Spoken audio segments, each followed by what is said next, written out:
Hi, and thanks for joining me. Today we're out on Harold the Royal Enfield Himalayan again, my trusty winter, and we're heading off up to the Yorkshire Wolds. I've covered the Lincolnshire Wolds several times in previous rambles, but obviously being a Yorkshireman, these are the best wolds in the country. Essentially it's a series of chalk hills, and these are the northernmost chalk hills in the UK. Laying to the east of the Vale of York, they reach right across to the North Sea at Flamborough Head. This is a longish ramble with plenty of stuff to talk about on the way, so I'm going to split this one up again.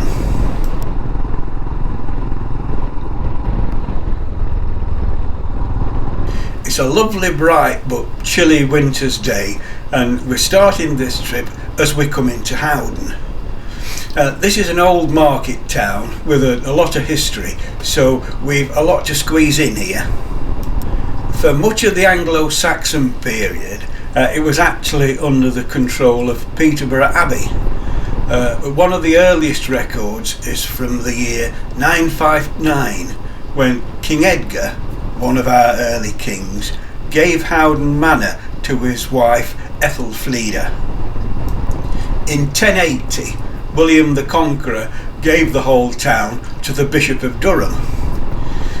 Together with the surrounding area, it was known as Howdenshire, and it continued as an exclave of County Durham right up until 1846. It was granted the right to hold an annual fair in 1200 by King John, who actually spent Christmas in the town some years earlier before he was crowned king.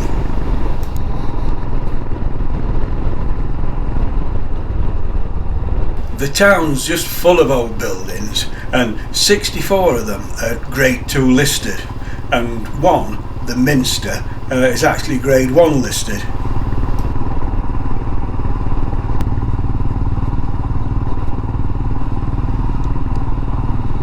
We're going to turn left and go around the marketplace. What you see in front is the Minster Church of St Peter and St Paul. There's been a church on this site since Anglo-Saxon times, but this building was started around 1270. I'll just mention the market cross as we pass it. It's a medieval base, but the cross itself is a recent replacement and dates from 1909. It's Grade 2 listed. The Minster was quite an important and imposing building for a long time, but after the Reformation in the 1500s it was relegated to parish church status, and then after years of neglect and arguments about who was responsible for looking after it, it just fell into ruin. Some restoration took place in the 1850s and again in the 1930s. Today, the restored part, which is at the opposite end to what we've just seen, that's used as the parish church, and the ruined part's looked after by English Heritage. Howden was a destination for pilgrims in the 14th and 15th century. One reason was the alleged miracles of John of Howden, who I believe was a friar here in the 13th century. One story tells of how during the Requiem Mass at his funeral, his dead body raised its arms from the coffin to greet the host. Income from the pilgrims actually enabled construction of the Minster to be completed. In the early 1800s, the town was famous throughout Europe for its horse fair, and it was said to be the largest fair for horses in the country. At its height, it's thought that about 4,000 horses were put through the sale each day. The British Army bought horses here, and it's thought that many of those used by Wellington's cavalry at the Battle of Waterloo came from this fair.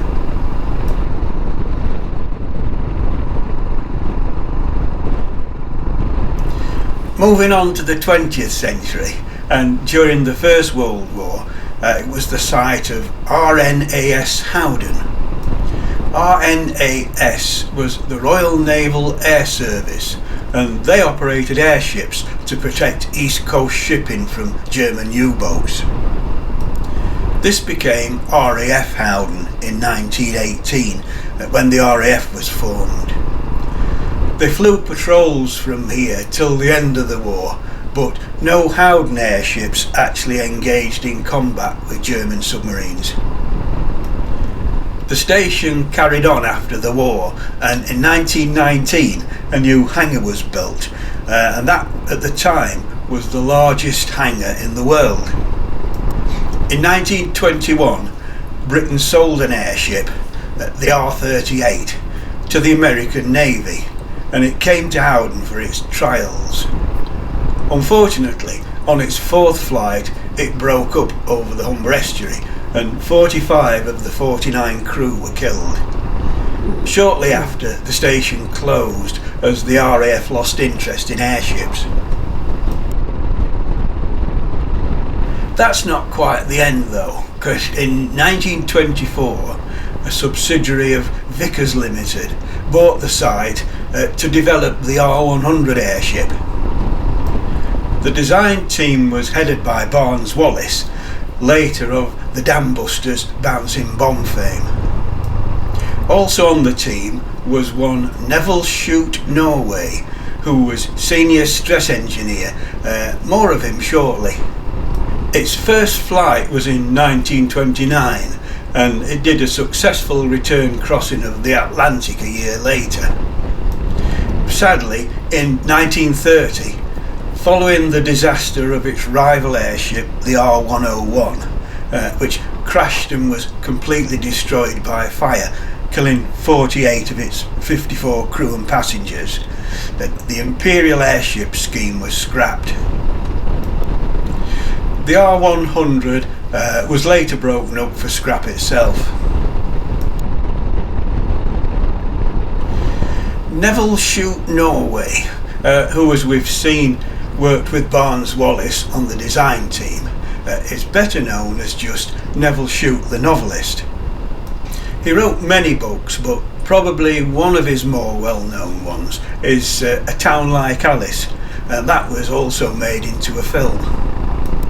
He lived in the town, and there's a blue plaque on the house he stayed in at the time, but is not all that popular here now. In his autobiography, he wrote this about the girls of Howden. The girls were an eye-opener. They were brutish and uncouth, filthy in appearance and in habits. Things may have changed since then. I hope they have. And I can only record the fact that these girls, straight off the farms, were the lowest types that I have ever seen in England, and incredibly foul-mouthed. We'll leave Neville Shute there.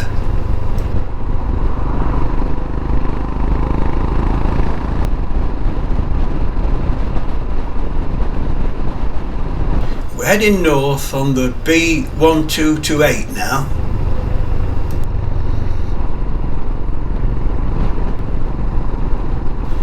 This is the A163 from York over towards the east coast. We're going straight across.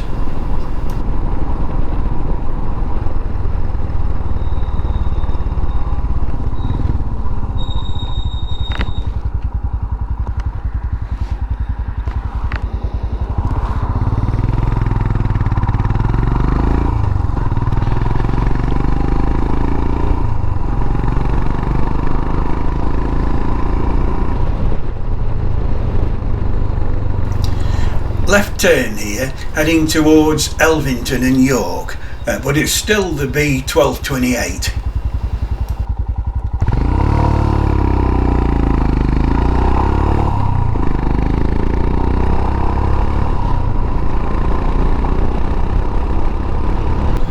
The traffic lights here are for Hag Bridge that takes us over two separate waterways. The larger one is Pocklington Canal, and at the side is a little river simply called the Beck. Pocklington Canal's 9.5 miles long, but only 5 of it are currently navigable, and of the 9 locks on it, only 3 are still in operation. It opened in 1818. Today it's one of the top canals in the country for wildlife, and much of it's designated a site of special scientific interest.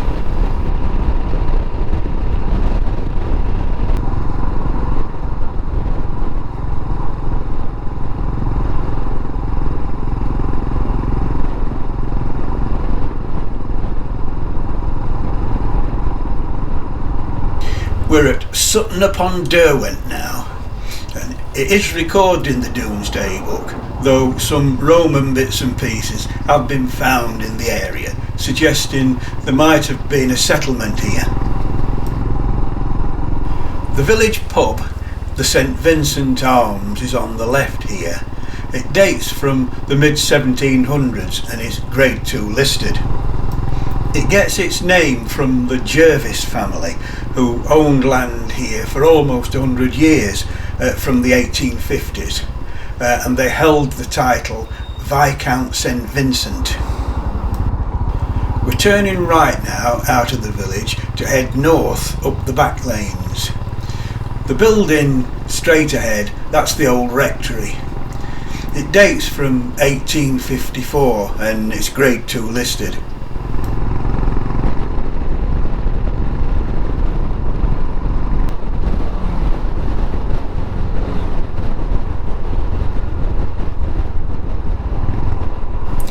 Taking a left turn now up towards Newton upon Derwent, though we actually don't go through that village. On the right we've got Sutton Grange, a Grade 2 building that dates from around the 1700s.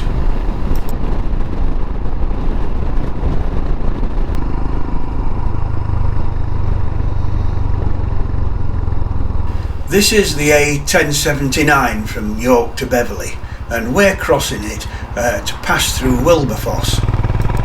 It's an old village with links to the Romans, because there were 2 Roman roads very close. Viking relics have also been found that could link it to the Battle of Stamford Bridge that took place just down the road. It's not recorded in the Domesday Book, but is mentioned in another document around 1150 as Wilbergfoss. In 1174, the holder of the manor took Wilberforce as the family name, and that passed on to his descendants. One branch of the family moved away from the village and changed their name to Wilberforce, and one of their descendants was William Wilberforce, the politician who headed the movement to abolish the slave trade in the late 1700s.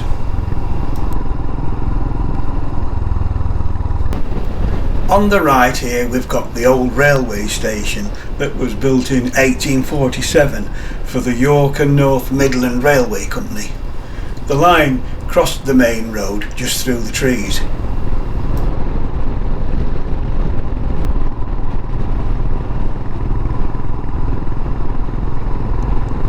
Fangfoss next, and we're turning left towards Full Sutton.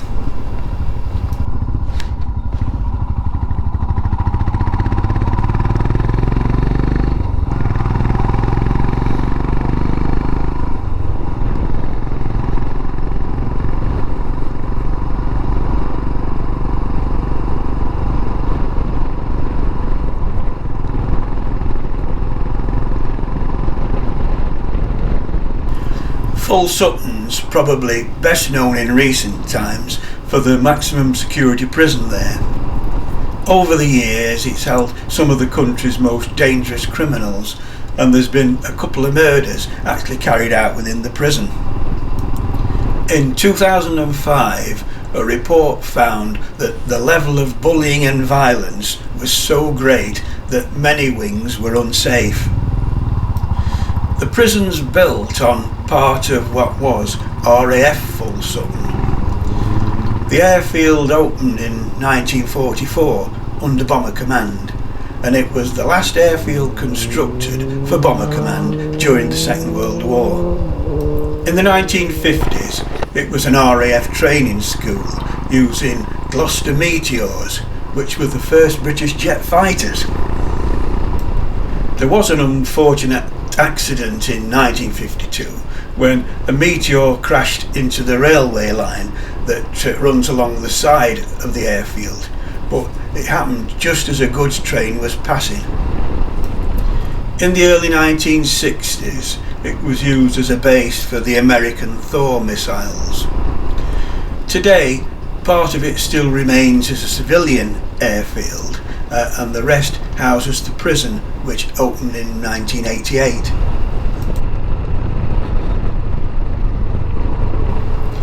We're turning right now onto the A166, and we'll stay on this main road for a little while. It takes us almost due east across the Wolds.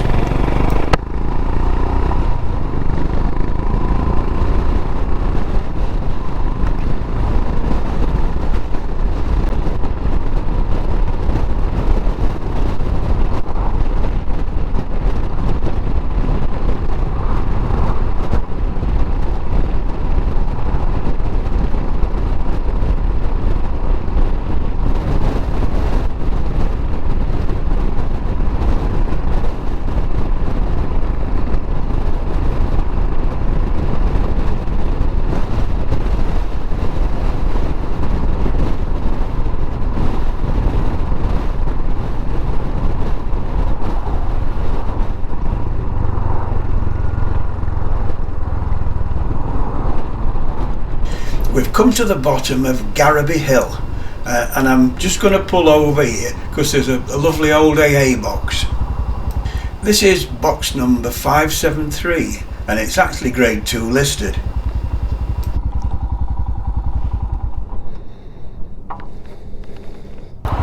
Right, we're off up Garraby Hill now. This is a long steep climb that takes us up to the top of Bishop Wilton Wold. The summit's the highest point on the Yorkshire Wolds at just over 246 metres. That's just over 800 feet in English.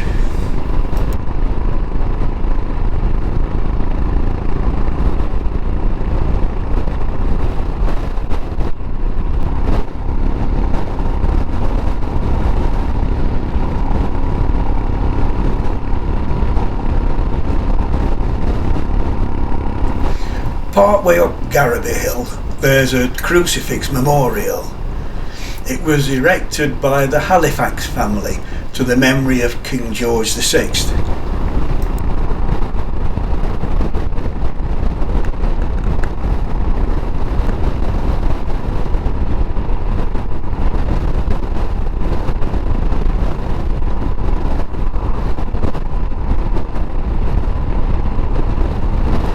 On the top of the hill, there's a memorial to those who died in a Halifax bomber crash that happened in 1944.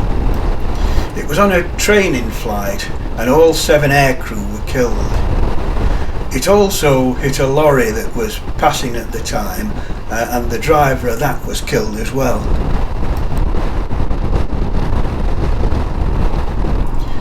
We're at the village of Fridaythorpe now, and this is the highest village on the Yorkshire Wolds.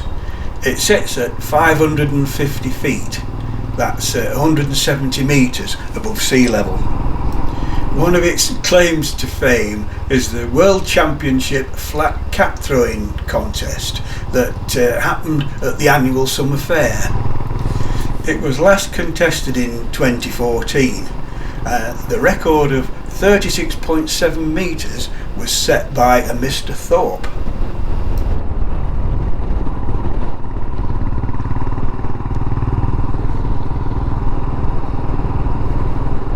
There's a really good biker cafe here at the junction. Seaways is very popular and does get very busy in the summer.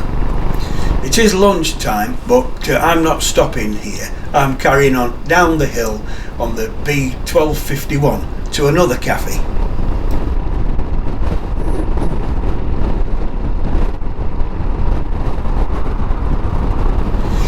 I'll take a little detour off the main road here to go through the tiny village of Fimber. that most folk just ride on by, but it is a pretty little place. This is the Church of St Mary, and it dates from 1871 and it's Grade 2 listed.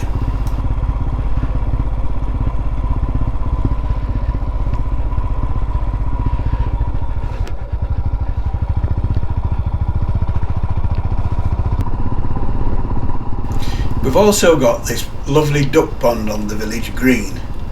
That's about all there is to Fimber. It's just a quaint old village. Well, not quite. There is a modern twist.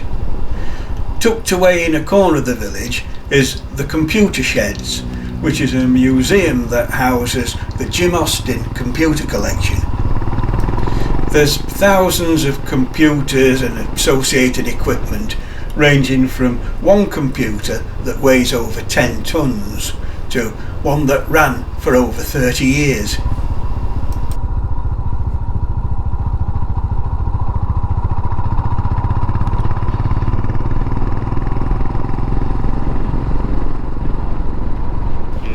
Our goals here in the woods at Fimber Cafe, or the Log Cabin as it's known. It does look a bit quiet though. Right, plan B. Should have checked. I thought it stayed open in the winter, but obviously not. It is lunchtime, so I'm going to shoot back up to Seaways at the top of the hill. This is a good place to end part 1, so I'm going to wrap it up here and hope you can join me for part 2.